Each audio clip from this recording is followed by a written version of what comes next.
Hello YouTube, it's Simple Distractions here again. Just a little tidbit of information for those of you who own a 2017 Chevy Cruze. 1.4 liter, 4-cylinder. Freaking. Today I had to change out the fuel injector on cylinder 1, and I'll go ahead and say that what I read online, I don't know if it was horribly true or not, but they said you needed a special tool to be able to do it. I just got it done. It was kind of a pain in the ass, but it's done nonetheless. But nonetheless, all you need to do is a lot. That's just false.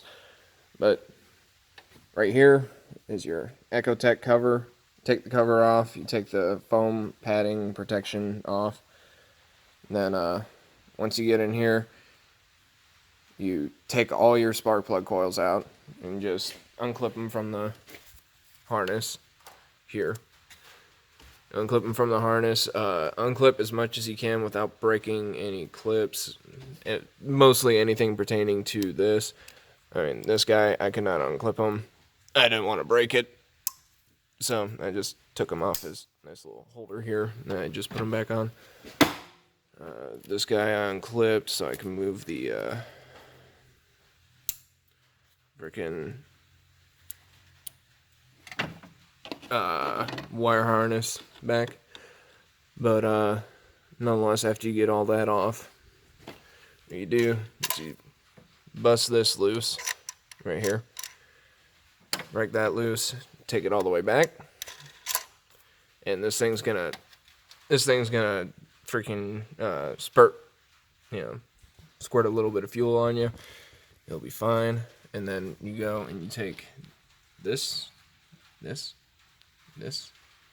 off, and then the ones down in there, take those off. But you leave those Allens alone until you remove the whole thing. And some people, they like to say, take off the wire harness to the fuel injectors. I don't know if that's...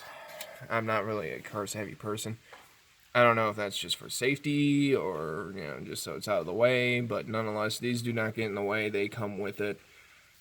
Literally, once you get all those screws out, you take something and put it underneath this rail and just apply small amounts of pressure.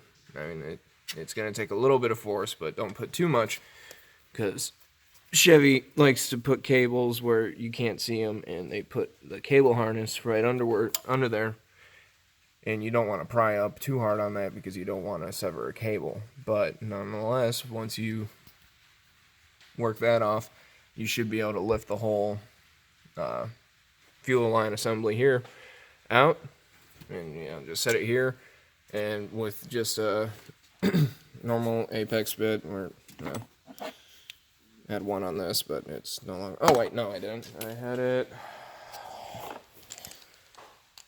There we go.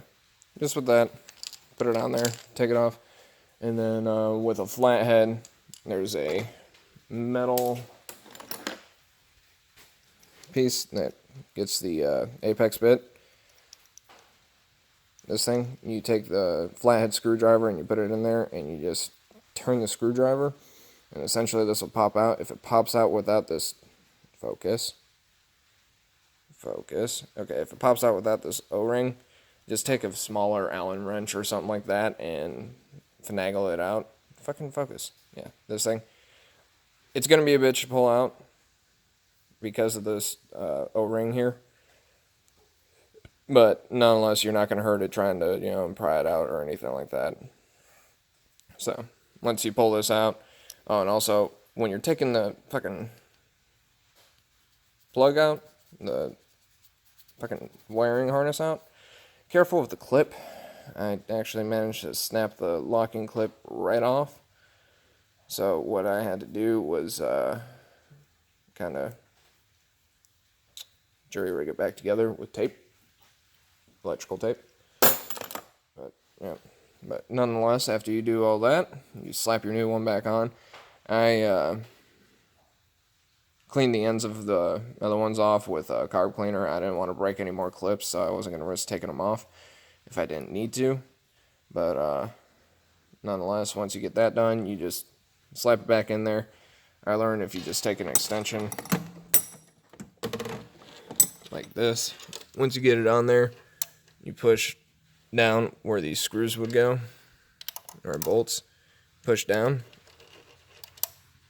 before you put the bolts back in there, and it will kind of seat it correctly. You might have to adjust while you're trying to tighten it down, but once you get it fully adjusted and everything like that and start tightening it down, make sure this is not below this, because if you do, then you gotta essentially loosen the whole thing up, try to pry it up some more so you can pull this back out.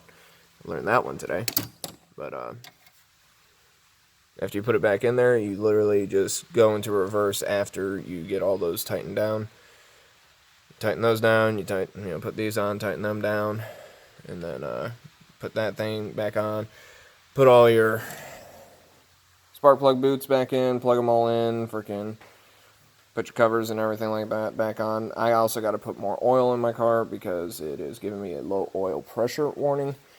A buddy of mine and I found out that, well, that ain't gonna tell me dick.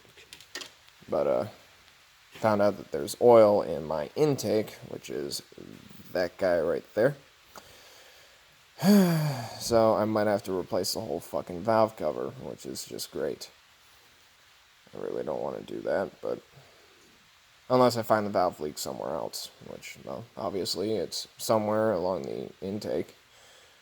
But nonetheless, there's no videos on 2017 Cruzes, so hold on, there's no videos on 2017 Cruzes, so don't freak out trying to find one. You're just going to waste your time. I mean, I'm going to try to release as many, 2017 Cruze videos as possible. Just due to the fact that, I don't know about y'all, but I drive the piss out of mine. So, but, that's it for this video. I'm going to go ahead and make another one explaining the spark plugs and how to replace them, and we'll go from there. But till then, keep it simple.